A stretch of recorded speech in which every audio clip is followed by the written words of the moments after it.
And we are back to double-header time. It's two fascinating contests that await us, and we're going to look at them all through the course of the day here on Cricbuzz Live. It's two teams coming from not ideal starts, both having played against the respective Ashes rivals, and we'll see if they can improve their performance against each other. Let's look at what we have for the second game first, before we come to what's imminent right now. This is the evening fixture. It's going to be Pakistan against New Zealand from Sharjah. Very significant for anyone following India's progress in this tournament. That result will have a lot of impact on that. But well before that, it's going to be West Indies against South Africa. That's the one I mentioned. West Indies, not the ideal start to the tournament. They can blow hot cold. We know all about that, the defending champions. And South Africa, well, it's one of those things. We're still waiting for them to get their hands on a trophy. We'll give you all the toss news, but first let's introduce the panel at hand. We were together yesterday. We are back again. Joy Bhattacharya and Harsha Bhogle. Good afternoon, gentlemen. Good afternoon. Good afternoon. Good afternoon. Two matches today, apart from the matches that you're playing, yeah. Yes, we'll come to those matches at the moment, but team selection will make a lot of difference, Harsha. But two teams mentally is what they need to do, is pick themselves up. South Africa with a total that was sub 120, West Indies a total that was sub everything. It was, yeah, I know. You said subs, and I thought of I got hungry for a brief minute. But at least South Africa can say, you know what, our bowling did well. West Indies, the bowling looked on course. That Akil Hussain looked like a better bowler than Fabian Allen. Doesn't bring much batting, but he looked all right with the bat as well. But at least South Africa can say, you know what, we didn't score a lot of runs, but we kept the game alive going so late into the game. So they had more positives to take from their game against South Africa. I mean, if you make 55, there are no positives to take. You're searching for crumbs, really.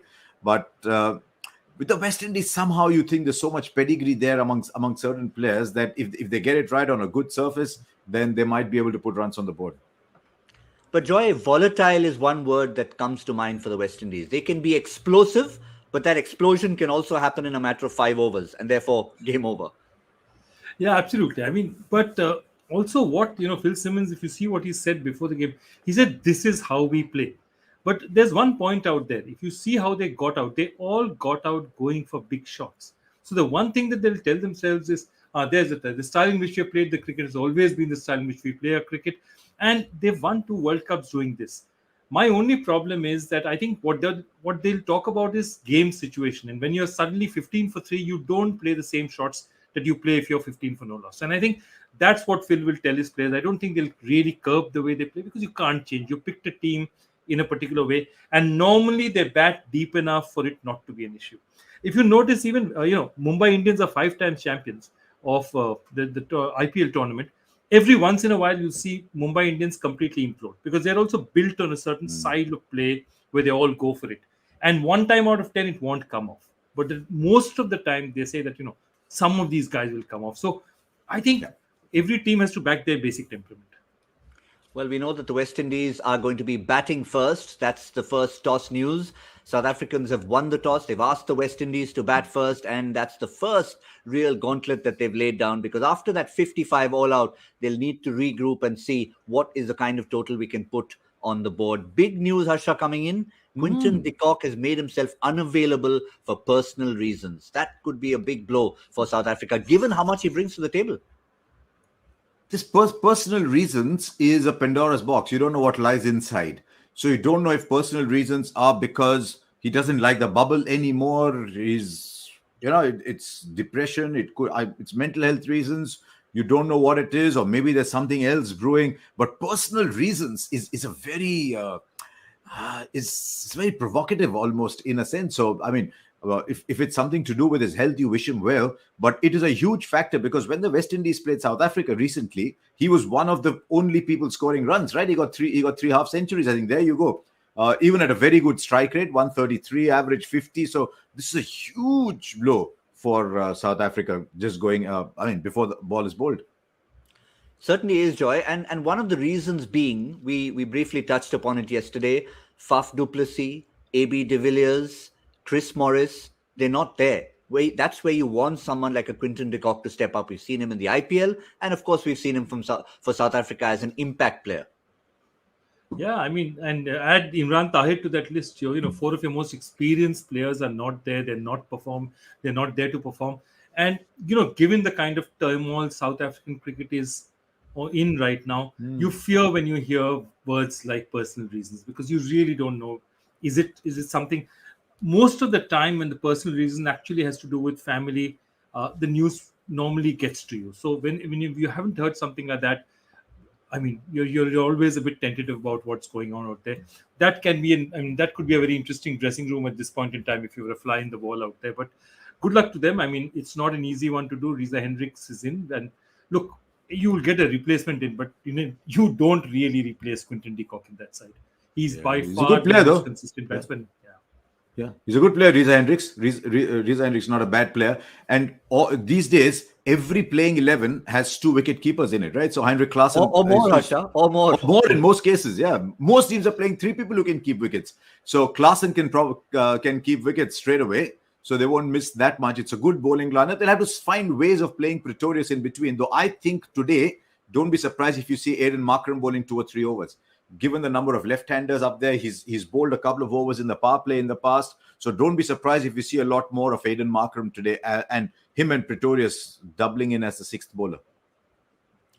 Yeah, that is the big news for South Africa. Reza Hendricks in for Quinton de Kock, wicketkeeper, batsman, opening batsman, and such an integral part of their lineup. How will they compensate for that? But they'll just be hoping that West Indies again turns up with sort of their B, C, D game, whatever it was that they came up with last time. The news from the West Indies lineup is, and it's one of the suggestions we had made. We hadn't seen Hayden Walsh in that opening game, and in he comes. He's somebody who brings a lot, though they will miss Ubaid McCoy, Harsha, and that's the replacement that they had to make. I look at that and I think this is a vote of confidence in Akhil Hussain, that Akhil Hussain will bowl in the power play, because otherwise you've got a bit of Ravi Rampal. Andre Russell will have to bowl in the power play here. Because I don't know if Hayden Walsh will want to bowl in the power play. So I won't be surprised if you get 2 or 3 overs from Akhil Hussain in the power play, maybe 1 or 2 from Ravi Rampal. Russell bowls 1. They might just look to go Bravo 1 over up at the top. But this is just 5 bowlers. The moment you go to Kieron Pollard as a 6th bowler, you already know you're in trouble. So maybe an over or 2 here and there. Ubaid McCoy, you've seen a lot of Ubaid McCoy. I thought he was probably the number 1 seam bowler for the West Indies. So they've opted to have Ravi Rampal over Ubaid McCoy. Where's Ubaid McCoy from? What island does he play for? You've just got me there. Right? Guyana? Not Trinidad? Not Trinidad. I'll search till Joy looks for it. There's a reason I'm asking. I think he's from one of the Windward Islands, one of the smaller islands. Is Ubaid McCoy? We'll confirm that to you in a moment. There's a lot of people. There's a lot of people complaining that this is looking more and more like a Trinidad side. That's why I asked. Oh, there always is. Yeah. Yeah, but it's been for a while. Don't go by the franchises. He's been playing in the St. Lucia franchise for a while. But the thing is, once you spend a lot of time in the CPL, you tend not to want to segregate people by island. Okay. Everyone's a West Indian, and that's the flavor we get. So if I appear to be misinformed, it's only because we tend not to segregate people. It's Trinidad or not. Yeah. It's Trinidad. Trinidad is very dominant, and ever since that, Kieron Pollard, the class of 2010, 9-10, if you look at it, Kieron Pollard, Dwayne Bravo, Sunil Narayan, they've been they've been such a dominant side over the years that if you remember when the CPL first started, they had to break those people up because too many of them together was making too strong a side, and they're still obviously one of the strongest sides in the tournament. But I love Hayden Walsh only because so many West Indian cricketers have done the journey from the West Indies to play for the US. Very few have done it the other way around, and he's one of the classic cases. Yeah. That story of Hayden Walsh at Miami Airport, every time he comes into a team, you keep reminding yourself, because he had an option to go and play league cricket in the West Indies or go to the GT20 in Canada. He picked the latter option, was one of the players of the tournament, and then got himself a spot in the West Indies side, got himself a proper CPL contract, and now he's a permanent fixture. He's a good bowler. He's a good bowler, and he's a very good fielder. Because I remember at the time when Fabian Allen and Hayden Walsh were their 2 spin bowling options, you said already they're contributing 2 ways because they're both excellent fielders. Ubaid McCoy was Windward Islands, Gautam. You're never wrong about the West Indies, so that was correct. But that was just me trying to be a little naughty again. So Hayden Walsh. Was he the real McCoy is the question? Sorry, bad word. No, Joy. Forgive No, me. no, no, no, no. But it's been You're done better to than death that. over there. Every time he takes the wicket. Every The time he real takes the McCoy. wicket. Yep. Meanwhile, Joy will have three trivia bits about what the real McCoy is and where the expression "real McCoy" came from. There is actually, but anyway, we won't talk about it. But I have to tell you, people do No, this. I've seen commentators. You remember what Wilco did yesterday? Wilco was just waiting for the chance when Mark Cross got out and he said, Not Cross got out for a not. And he was so happy about it. You could make out that, he's waiting. Please get out. Please get out now so I can say this. And, when he said it, he had that feel in his voice that, dream has come true. Yeah, he comes from a little island, which first time I heard about it, I said Saint Croix, imagining it's French. And I was quickly corrected by Hayden Walsh himself. It's Saint Croix. It's much more American than that. Yes, it's Saint Croix. It's not Croix. It's not C-R-O-I-X. It's not C-R-O-I-X. It is, but it's not pronounced the French way. The only Frenchman in the West Indies team is Harry Pierre. There's only one Frenchman who plays for the West Indies. But let's come to chasing in Dubai. And I think that's going to be a bit of a factor right now. Obviously, South Africa have opted to chase here, hoping that the West Indies will, which side of the bed they'll turn up. Have a look at this. Day games, 5 matches, 5-1 in terms of chasing in Dubai. None lost in day games, and this is a day game. Will this be a factor?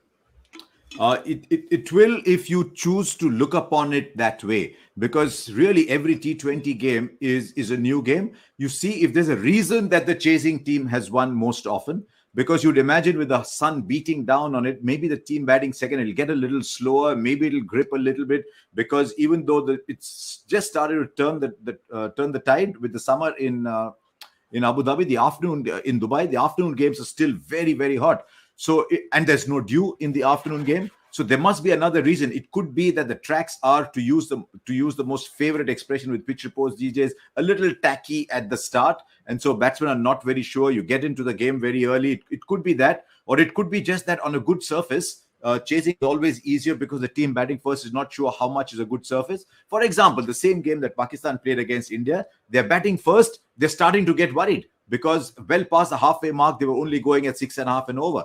Chasing, you know what you have to do. So there's a huge advantage these days with chasing.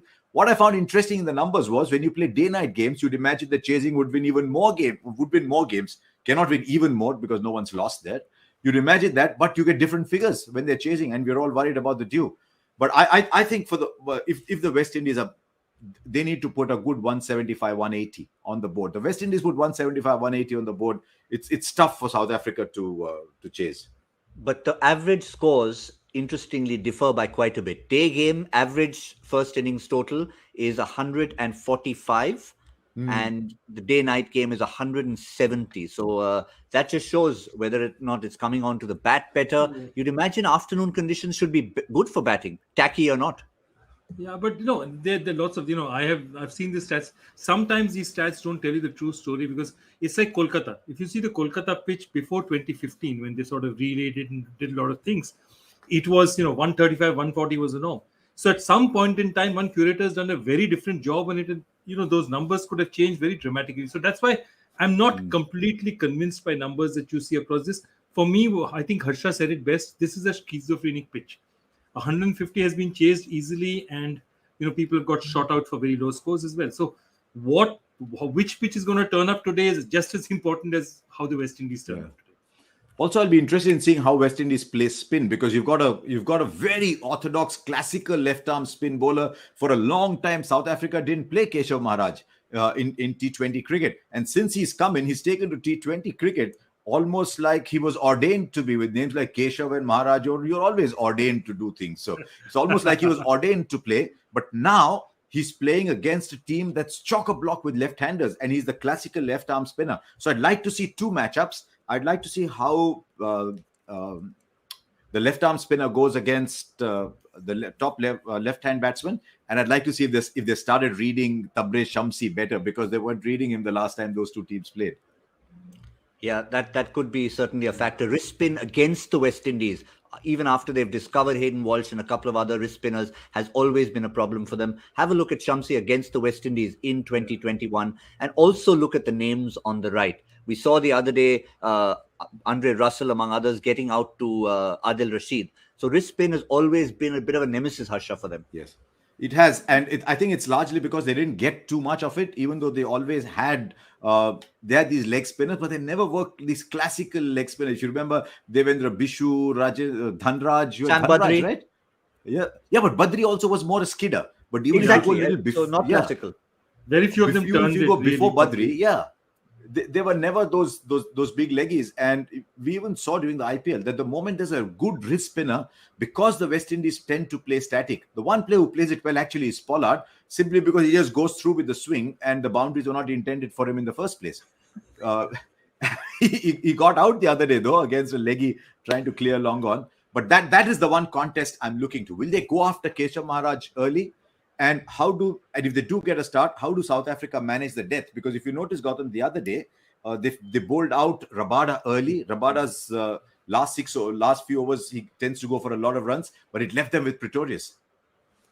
Yeah, Now, that something 20th of interesting Pretorius here. I was stuck with. Yeah, totally stuck with Pretorius. I've just got a little bit trying to unearth the mystery of the Pandora's box that Yeah. Harsha mentioned in terms of what the reason could be. Now, there is a bit of speculation going around on Twitter, and again, we'll specify it's speculation, that one of these statements could maybe be leading to it. Cricket South Africa issues directive requiring Proteas players to take the knee for their remaining World Cup matches. Whether or not this has anything to do with it, at least it's speculation that just putting it out there. So that's all we know right now. We will, of course, bring it more as the story develops. I'm not sure if it could have a connection, Joy. It would be disappointing if that's the reason one of their top players misses out. It's really it's a difficult one to call, and there's so much on about stuff like this that I just genuinely hope it's something else, because if that's the reason, I think things like this are done in good faith, but if they're making people, if that's forcing people to divide between each other, I don't think it's a good thing. Yeah. But South Africa, because it's still a very young country in a sense, the Rainbow Nation is only about 29, 30 years old. And so there's a lot of very sensitive issues. If you remember, there's always the issue on whether Jacques Kallis sings the national anthem, whether he hums it, moves his lips, or he just stands there, and therefore is he patriotic enough? Remember all those things that used to come up with Kallis? Is he patriotic enough? It doesn't matter if he scores 40 hundreds for South Africa, but is he singing the national anthem? So it's a country that is pretty much in social in sort of, I wouldn't say turmoil, but in social upheaval still. So I don't know if that is the reason. As Joy said, I hope it isn't, because eventually cricket cannot run beyond itself. It's a cricket match. For now, as I said, let's again reiterate, it's speculation. We'll probably talk about it as the match goes on and we get more information. Let's go back to team selection in the opposition. We mentioned the possibility of Roston Chase being in this side, and probably a bit of a surprise. You mentioned the left-handers, Harsha. He's now seen himself as a good batsman, of course, but let's not forget his off-spin. That would have been useful. And just purely as variety, because when you play Roston Chase, you really don't want more than a couple of overs from him. If you're getting 10 wickets at an economy rate under 7, then you've actually done really well. So all logic suggests that you must play Roston Chase, because at the top of the order, as we said yesterday, he plays that Marlon Samuels kind of role. They need a right-hander to break it up in the top order, because your top 3 are all left-handers. Then you've got Hetma, you've got Pooran. So you only got Lendl Simmons in there. So there will be this big debate again about why an aging Lendl Simmons versus why not a Roston Chase who's done well. So I hope they can keep that apart. Because it's not that Simmons is going for it straight away, and he played a very, very poor shot the other day. So I don't know whether it's Roston Chase for Lendl Simmons, which would seem the most likely thing. I would have thought at some point you've got to look Nicholas Pooran in the eye and say, tell me what the meaning of the word promise is. Back in the country where you go and play the IPL, it used to be a toothpaste. But tell me a little bit more about promise, because those numbers are not good. We waited for a long time for Nicholas Pooran to score runs, and it's almost got to a stage where Pooran scores a little bit and you say, yeah, there you are. You know what? He's got promise. He showed that. No, if you're a number 4, number 5 playing for the West Indies, you've got to win games more often. So I think there's going to be a lot of questions asked, because Pooran is always a blue-eyed boy over Hetmeyer. And I think Hetmeyer in recent times has always been regarded as, Hetmeyer is different, but he's scoring more runs for you. There's a reason for that because he's the blue-eyed boy, Hetma is the blue-haired boy. So it's fairly. I was waiting for it, Well. I was waiting for it. There you go. You know But why he it's wears true. why he has blue hair? Because his wife just dyed it blue. Yeah, he goes with the flow with whichever part of the world he's in. But it is significant because they have always looked at him. They treat him with kid gloves, be it in the franchise, be it in the IPL franchise, or of course for the West Indies. He's always there. Listen, it's Nicholas Puran. Harsha used the word promise. You talk about his fielding. Obviously, he can keep wickets as well. But it's just about him delivering those big innings, and we've seen that he can do it. That's promise again. Yeah, again, promise. He shows his promise in class as often as I show my IDs, which is mostly just at the airports. You flash and say, "Well, I'm here. I've got promise," and after that, it goes away in his wallet, and you don't see it again. I mean, look, the point of it is shot selection is something that, I mean, all these players I know they're supposed to go for it, and they do. But the kind of shots to which he got out, especially towards the end of the IPL, when they kept giving him chance after chance, it just you're a senior international cricketer. You're one of the best paid cricketers. You're there as one of the mainstays of your batting order. You can't do that day after day. You can't throw it away day after day. And I think Puran just does that. And I think somewhere they need to make that call. See, the other thing is if they played Royston Chase out there, they'd still have three spinners and be able to play McCoy. Because then you have two fast bowlers. You may not, because you're depending on Andre Russell having to bowl to you definitely in the power play or Bravo. I think is not something that they're totally comfortable with. So I think they would have just got a lot more options had they turned around and they played him. But it is what it is. But interesting, Harsha, that you should mention. I'm going to talk about Miller in a moment. That if you bring or if you see Pollard bowling, you're in trouble. I have a feeling of late, Pollard as captain rates himself much higher as a bowler than others might think. So he actually likes to bring himself on in tough situations. Yes, he does because he backs himself. He's a man full of supreme confidence. And I think though around 7-10, a couple of overs there is pretty good. He said to me in the post-match presentation one day, he said, I don't have swing, I don't have pace. But then that's when you use your brains. He likes to say that very often. I've got the brains to be able to do it. But I think if the track is stopping a little bit, he's certainly game for 2 overs. And you must use him around 7, 10, 11, around there to slip in a couple of overs. He gets wickets. That's a bonus. He does get wickets sometimes. And I don't think I'm going to see him standing at short leg again. Can you imagine that for a moment there? Chris Gayle was at silly point. Karen Pollard is at short leg for the first ball of the England innings. It's almost as if the batsman there, Jason Roy, was bounded by these two giant killers over there until Gayle laughed and went to sleep. But you mentioned Miller. Miller's got to score runs at some point too, isn't it? Just to remind us that the two entities are the same. And how much more important is Miller's presence with QDK's absence? They play at different ends of the different ends of the batting order. But yes, as a left-hander in the top order, he's got to go there. But I'm worrying a little bit for the South African team today. Because if indeed the reason is I don't want to take the knee, you can't force me to take a knee, then there's already going to be a bit of turmoil in the dressing room. Oh, Quinton's not playing for that. What are we going to do about Quinton? Did I really want to take a knee? Shh. Okay, I want to play for South Africa. Let me do it, whether I want to do it or no. So I think there's already going to be a certain air they're breathing in that change room. And that I'm not sure is a great sign for South Africa. If that is indeed the reason. I said, as you know, we're speculating. There's newspapers, there's stories from correspondents all over suggesting that is the case already. But I hope it isn't. But if that is the case, I think South Africa have already started on the back foot. Certainly have, or on the back knee, whichever way you like to put it. But that's the last one. That's the last bad one for day. No, go ahead. Doesn't matter. But Joy, doesn't matter as long as you pick your teams better. Talking about David Miller, yes. is it a bit of a Nicholas Puran phenomenon with him? Because we know Puran can get a T20 100. We know David Miller can get a T20 100. Problem is he hasn't got them of late.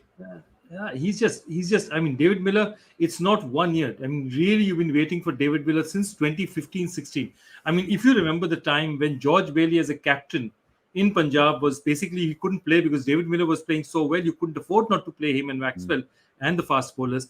That's how good he was. He was brilliant at one point in time, and it's a strange thing. And again, we have all these tags that we put South African players. Under pressure they don't do it. But look at David Miller, look at Chris Morris, and you suddenly say, the talent's not gone away, but just somehow they seem to be, the word I use is diminished. They just don't look the same player. David Miller was a fearsome finisher. He used to finish at the rate of 11, 12 and over. And he was a reliable finisher.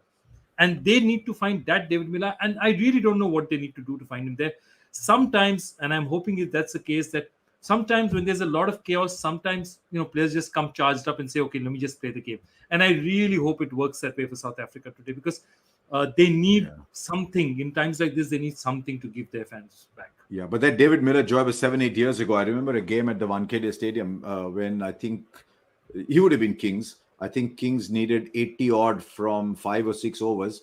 And either they got, I can't remember the result, either they got there or fell short by a couple of runs, because David Miller was playing those great shots. It was around that time that the David Miller line first came up, isn't it? If it's in the orc, it's out of the pork. And if it's something else, I don't know the exact lines now, but along the lines, if it's in the orc, it's out of the pork. And but that was 7-8 years ago. While you were there, while you were saying, Joe, I was keeping a ear on you and an eye somewhere else. But apparently, Quinton de Kock was one of the only players in the Boxing Day Test who neither raised a fist or took the knee. So maybe he has strong reservations against being forced to do it. So it could well be that. Yeah, and if that is a confirmation, maybe that speculation is pretty strong speculation. But we won't put that issue to bed until we get a firm. I agree. Bit of news on that. Good grounding in news journalism. You'll never get a job on a channel, though.